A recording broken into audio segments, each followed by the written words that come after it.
I take this opportunity to rise on the third anniversary of the Deferred Action for Childhood Arrivals program.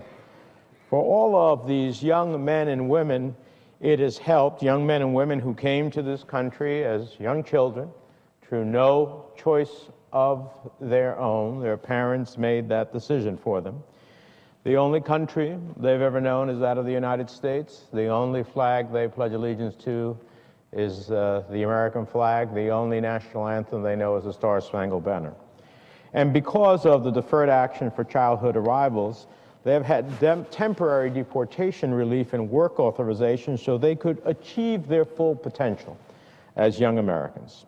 So I celebrate what we call this program called DACA, Deferred Action for Childhood Arrivals program, with great pride because I pushed very hard to make it a reality. I spoke to the President many times about granting long overdue administrative relief to dreamers who are Americans in every way except for a piece of paper. And 3 years ago, the tireless advocacy of dreamers, the immigrant community, community leaders in cities and towns across America, and with the help of countless members of Congress, the President took action and changed the lives of millions of young men and women living in this country, allowing them to fully contribute to the country they call home. So today, the dream is still very much alive. Now, this Deferred Action for Childhood Arrivals has harnessed the talent of hundreds of thousands of young Americans in measurable ways since its successful inception, and is a success because of the bold executive actions taken back in June of 2012. In an immigration system that is as flawed as ours, the Deferred Action for Childhood Arrivals has been a beacon of hope, one step towards a more fair and just reality for immigrants in our great country. And the numbers tell the story. The action gave 700,000 young immigrants a chance at a better life. It has strengthened our economy and has generated roughly $422 million in application fees over the last 3 years. And it has allowed young Americans to open bank accounts, get a driver's license, get a new job, prepare for the future with a growing sense of stability, economic security, and financial solvency.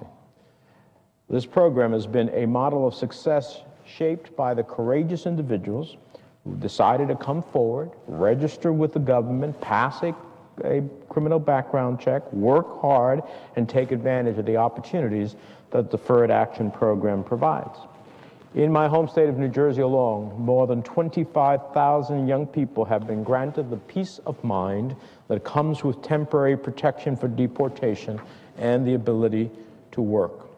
We're talking about young people who attend our schools, serve our communities, people who dream just like all children dream of becoming doctors or teachers, artists, entrepreneurs with a full stake in America. We're talking about people like Dayarina Aldana, who graduated Essex County College just this past May. She came to the United States when she was just 4 years old, and she now works and lives in New Jersey with her mom, dad, older brother, and sister, who are also DACA recipients. She plans on becoming a substitute teacher and is grateful for the doors that the Deferred Action program has opened to her. Dayanita, like other new Americans and future Americans, a part of the rich fabric that forms New Jersey's and America's history and destiny. Her family represents who we are as a nation. They embody the spirit of American life, which has always been shaped by the hopes and dreams and courage of those who made it to this country and so called it their home. It's appropriate that these Deferred Action beneficiaries, the children of immigrants we refer to as dreamers, have the chance to fully contribute their talents and live the American dream because of the Deferred Action program. In the absence of comprehensive immigration reform, DACA allows them to live with dignity and fulfill their full potential. Because of the Deferred Action for Childhood Arrival, hundreds of thousands of dreamers no longer have the fear of deportation and family separation hanging over their heads, and now are our newest college students, teachers, and small business owners.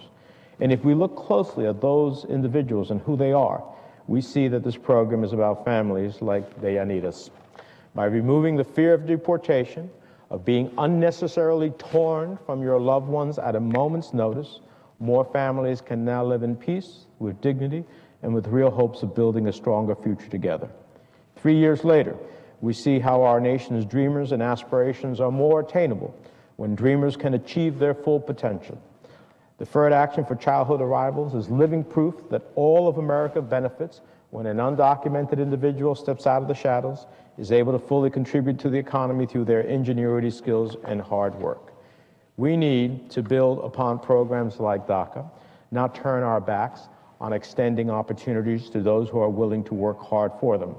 It's long past time for us to replace the lingering anxiety and fear in immigrant communities with smart policies that make good on America's promise to provide opportunity and freedom for all. For many, the dream began with a deferred action for childhood arrivals. For others, that dream is still delayed. I look forward to the day that the President's more recent executive actions announcing deferred action for parental accountability and expanded DACA are implemented. Despite the obstructionism of some, I am confident that justice will ultimately prevail and the President's actions will be upheld by our courts. I'll continue to fight not just for DACA recipients, but for their parents, other dreamers, and for immigrant families.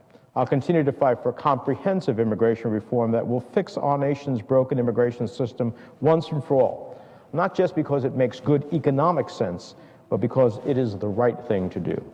And I'm not alone. 72% of Americans believe undocumented immigrants currently living in the United States should have a path towards permanent residency and ultimately to legal citizenship.